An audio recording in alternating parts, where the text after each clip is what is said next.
Aro na namine kate unanane la lazaza kozina mamine mirako yena kolamani nazazo emanto te kama take over. Now welcome back. In the last series we discussed extensively on the sequence of faith, considering the patriarchs, fathers of faith from Hebrew 11 verse number 13. The Bible tells us about the patriarchs of faith, how they saw these things, the promise of God, they saw it afar off, and they were persuaded of them, they embraced them, and they confessed that they were strangers on the earth. So we say, for your faith to be effective, it has to follow this sequence. Step number one, you have to have revelation. Faith comes into effective when the will of God is known. You have to have revelation of the word of God concerning the situation you are facing. You have to be persuaded of them by meditating on that word you receive. You have to be assured of them. Then you have to embrace them. Embrace them, it means you have to joyfully receive. They become yours. Then you have to confess them. That led us to Ephesians chapter 6, verse number 16, that talks about we taking, he said, above all. We discussed that faith is above all. Taking the shield of it, wherewith you'll be able to quench all the fiery darts of the wicked. So faith is above all. When you have developed your faith via this sequence of faith, and you are a point to release your word becomes creative. When your word becomes creative, you begin to live in the realm of total victory. You begin to live in the realm of God. We are partaker of the divine nature, and now whatsoever that is born of God overcomes the world. And when you begin to release your word, as I'm here, I know there is a grace on me. Grace of wealth is on me. I've seen from scripture that I can never be broke another day of my life. I know it as I confess it, they become effective and they produce results. I have results in that area. I can't be poor. I can never be broke another day. That word did not just come in one day. It comes via meditating in God's word. I have seen them via revelation. I have been assured of them, persuaded that this word is for me. I've embraced them, I've made it mine, and then I keep on speaking it. In the bathroom I speak. I can't be broke, I can't be poor, I can't be sick, I can't die, because they are already in my heart. First, you believe in the heart. This is the cycle of it. You believe the word of God in your heart. The word you believe in your heart, you put it in your mouth. You begin to confess what you believe, and you not stop at the confession. Then you begin to act on what you have believed that you have confessed. Then the cycle of faith is complete. Hallelujah. Praise God. So I bring everyone listening to me now.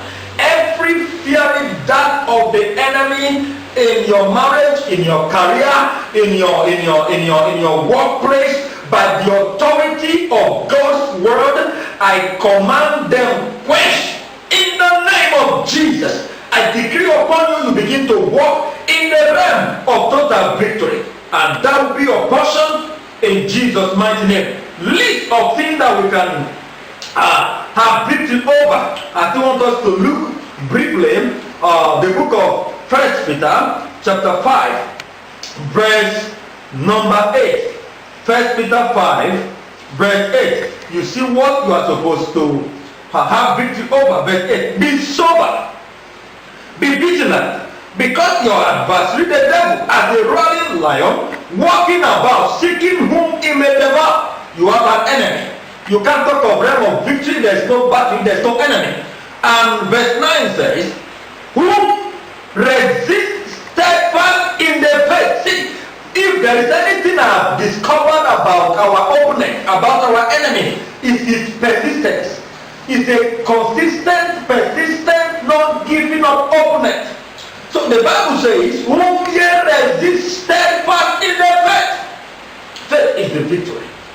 You don't resist Satan today and tomorrow you give up. Satan is he knows how to fight with wounds.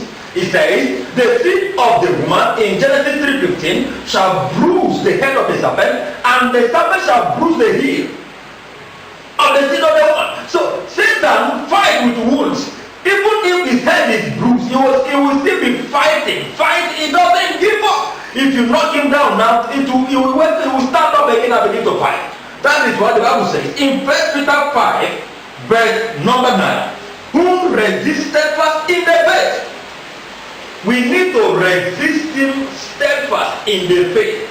He's like a roaring lion going about seeking for whom he may devour. He will not devour your finance. He will not devour your marriage. He will not devour your career, your children, in the mighty name of Jesus. But you need to resist him steadfast in the faith. In the faith, we need to build up faith capacity.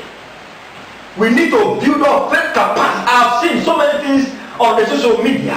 Prophecy here, prophecy here. I believe in prophecy. But you as a believer, you have the responsibility to build up your faith in order for you to enjoy the realm of total victory. You'll be able to resist the enemy on your own via the words of your mouth. That will be your testimony. In the mighty name of Jesus Christ. In the next series, we'll be talking on how your faith can be developed in order for you to move mountains. God intends for you and I to resist the enemy. Steadfast in the faith. Somebody listen to me now. You want to give up on your children, on your family. God is telling me that be steadfast, be unmovable, always abounding in the work of the Lord. If you don't faith, your reward will come. In the name of Jesus Christ, receive the stamina, receive the energy not to give up on that project. I give you support from the altar of God. I give you support from the altar of God. There's somebody fainting. You are already fainted. You are already fainted. You are already fainted in your journey with God. I relocate your realm to the realm of total victory. You have victory over the prevailing circumstances.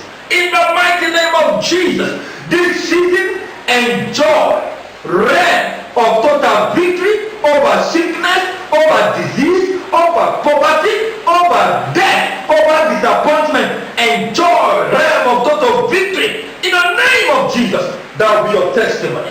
See you in the next series as we continue on the subject of realm of total victory. Before then, keep on winning, keep on succeeding, keep on prospering, keep on enjoying abundant life. Victory is your portion. In Jesus' name. Take on.